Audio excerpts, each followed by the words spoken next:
Mr. Rootsaert, go ahead, please. Thank you. Good morning, commissioners and staff. Keith Rootsaert from the Giant Kelp Restoration Project in Monterey. Next slide, please.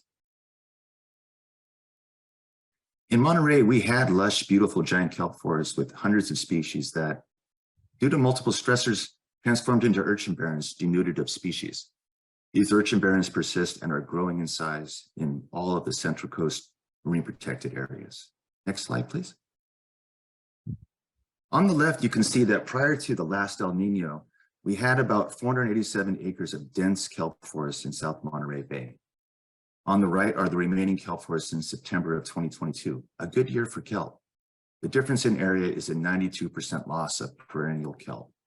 It would have been a bigger loss if it wasn't for the 11 acres of kelp forest we saved at Tankers Reef. My dives at Tankers Reef went from 50 minutes to 75 minutes because the ocean is already beginning to heat up from the coming El Nino event. The warming water would be very detrimental to what remains of our kelp. Thank you. I'm sorry, next slide. The soft substrate at Tankers Reef is the most eroded beach in California due to 70 years of sand mining operations. Kelp lives much longer on granite substrates that are inside the MPAs. Next slide, please. Monday, we resubmitted our scientific collecting permit pre-application and have responded to department comments to stay out of the state marine reserves and to reduce the size of restoration to only 4 sites, comprising 1.37% of the area in 3 state marine conservation areas. Next slide, please.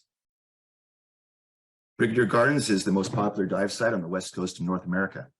Our proposed restoration area in green is situated along the U.S. Coast Guard breakwater wall and a shallow reef near the beach. This site, like all the proposed sites, is a reef check long-term monitoring site with 16 years of baseline data.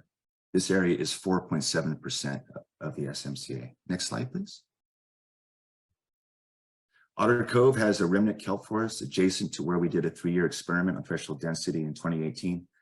The kelp here is very thin and is surrounded by encroaching urchin barrens. The area is 1% of the SMCA. Next slide, please.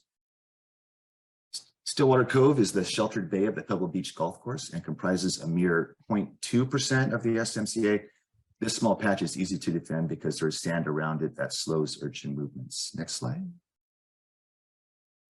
Stewart's Cove is more exposed to the southwest swell and is a place where we can develop methods for divers to work on bull kelp, dominant reefs with more rugosity. Next slide, please. We proved that kelp restoration works. Our kelp is rapidly disappearing and El Nino is upon us, but we are still waiting. Thank you.